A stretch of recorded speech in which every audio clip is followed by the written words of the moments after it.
اطلب العلم أخي فهو درب به نور، به ترقى به تحيا عالما حرا فخور. اطلب العلم أخي فهو درب به نور، به ترقى به تحيا عالما. السلام عليكم ورحمة الله وبركاته.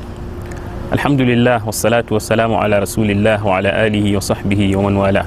بايك ‘yan uwa, muna godiya ga Allah subhanahu wata'ala wanda ya nuna mana wannan lokaci da ake shirin fara gabatar da karatuttuka a wannan makaranta mai albarka ta Alkawarir Academy, wacce wasu daga cikin ‘yan uwa mata masu himma suka yi ƙoƙarin assasa ta da manufar jawo ‘yan uwa mata da kuma dawo da hankulinsu zuwa ga neman ilimin addini, musamman a wannan zamani da muke ciki da ake tsananin kishirwar ilimin addini a cikin shi. To kamar yadda muka sani, ilimi yana da matukar muhimmanci ga rayuwar dan adam baki daya, saboda ilimi shi yake mai da mutum ya zama mutum nagari, ya zama wayayyen mutum, yana yayi rayuwa irin wacce take rayuwa ce wadda Allah subhanahu wata'ala yake so, rayuwa a bisa turba ta manzon Allah sallallahu alaihi wasallam. Duka wannan baya kasancewa sai idan mutum ya zama mai ilimi. Shi yasa Allah subhanahu wata'ala ya kwadaitar da mu zuwa ga neman ilimi a wurare mabambanta a cikin alkur'ani mai girma. Haka manzon Allah sallallahu alaihi wasallam a cikin hadisai da dama ya ja hankalinmu zuwa ga mahimmancin neman ilimi da kuma nuna mana falalashi da kuma mahimmancin neman ilimi. Allah subhanahu wataala a cikin alkur'ani mai girma yana cewa yarfa'illahu alladhina amanu minkum walladhina utul ilma darajat. A wani wurin Allah ta'ala yana cewa qul hal yastawi alladhina ya'lamuna walladhina la ya'lamun innama yatadhakkaru ulul albab. A wani wurin Allah ta'ala yana cewa qul rabbi zidni ilma. Haka a cikin hadisai manzon Allah sallam, a cikin hadisin da al-Imam al-Bukhari da Muslim suka rawaito daga sahabi Muawiya ibn Abi Sufyan, Allah ya kara masa yarda, yake cewa ya ji manzon Allah sallallahu alaihi wasallam yana cewa man yuridillahu bihi khairan yufaqihu fid din. Ma'ana duk mutumin da Allah subhanahu wata'ala yake nufatarsa da alkhairi to zai fahimtar da shi addini. Shi yasa malamai suke cewa mafhumin wannan maganar, ma'ana akasinta shine duk mutumin da aka ga cewa baya mai da hankali wurin neman ilimi, baya ba wa ilimi muhimmanci a rayuwar shi, to lalle wannan mutum Allah ta'ala bai nufe shi da alkhairi ba. Da wannan ne nake jan hankalin 'yan uwana mata zuwa ga mahimmancin wannan yunkuri da waɗannan 'yan uwa suka zo da shi na assasa wannan makaranta mai tarin albarka, domin wayar da kan 'yan uwa mata da kuma ilmantar da su abin da ya shafi addininsu.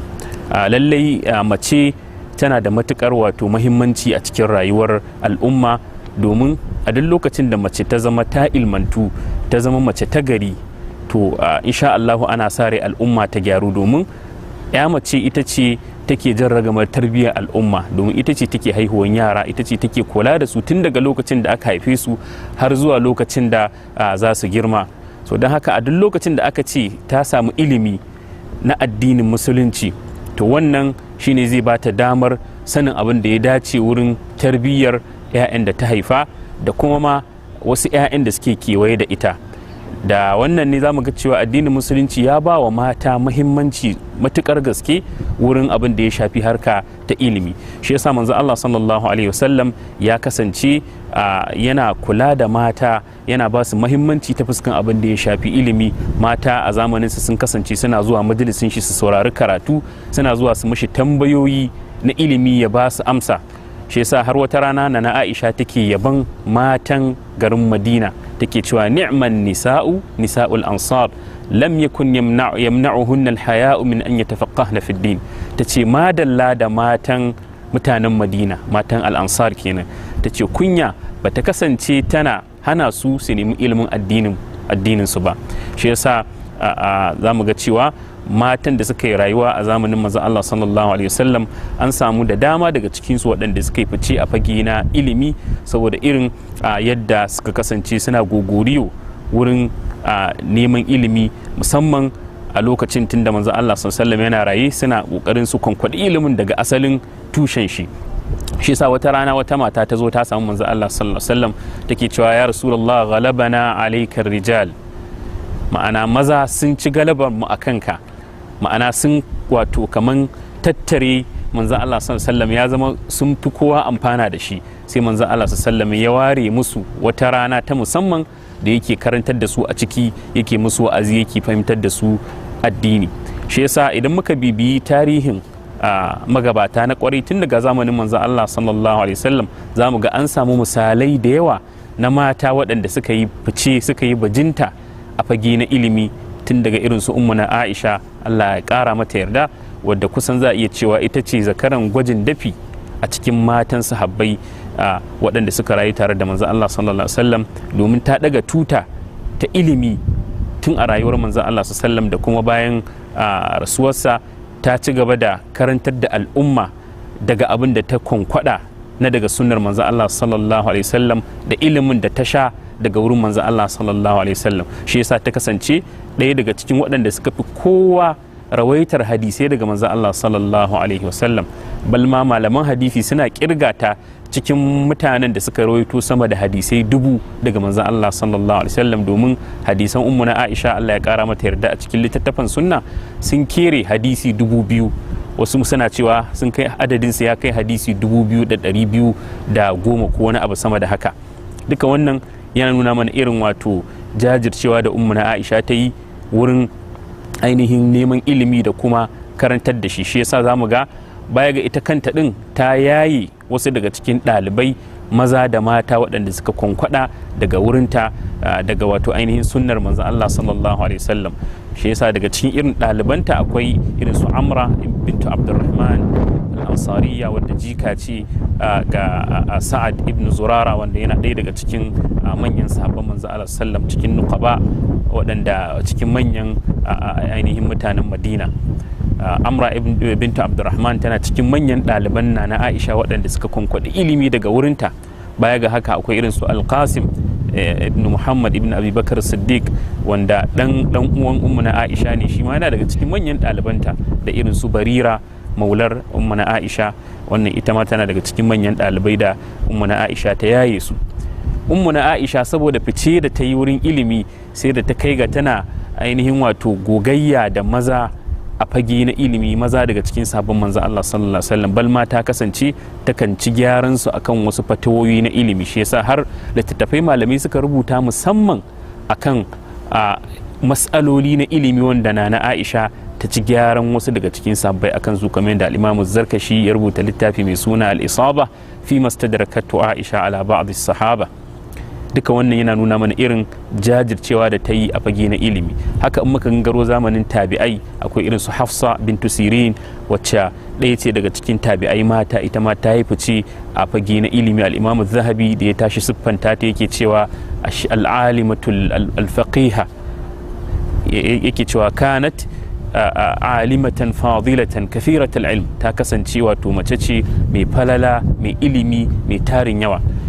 Shi yasa za mu ga cewa ita ma tana da ɗalibai da yawa waɗanda suka yi karatu a wurinta, maza da mata, wanda daga cikin ire-iren ɗaliban da suka amfana da iliminta akwai ɗan uwanta Muhammad ibn Sirin, wanda yana daga cikin manyan tabi'ai. Haka baya ga irin su Hafsa bintu Sirin, akwai irin su Karima bintu Ahmad al-Marwaziyya, wannan muka gangaro baya kenan, wacce tana daga cikin waɗanda suka rawaici littafin Sahihul Bukhari. Karima bintu Ahmad al-Marwaziyya, al-Imam Zahabi da ya tashi siffanta ta yake cewa ash-shaykhatul fadila al-alima, yace babbar shehiya malama wadda take mai tarin falala, wadda riwayar Karima bintu Ahmad al-Marwaziyya tana daga cikin riwayoyi na Sahihul Bukhari mafiya inganci. Wannan baiwar Allah tana daga cikin mata da suka ba da gudunmuwa wurin kiyayewa da taskace sunnar manzon Allah sallallahu alaihi wasallam.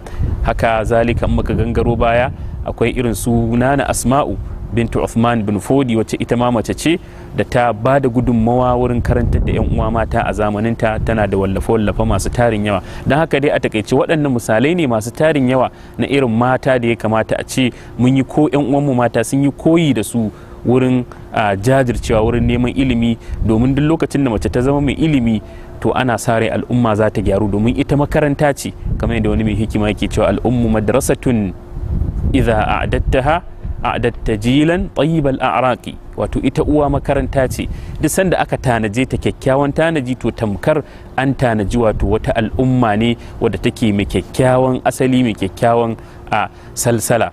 Shi yasa za mu ga mata a tsawon tarihi sun ba da gudunmawa mai tarin yawa.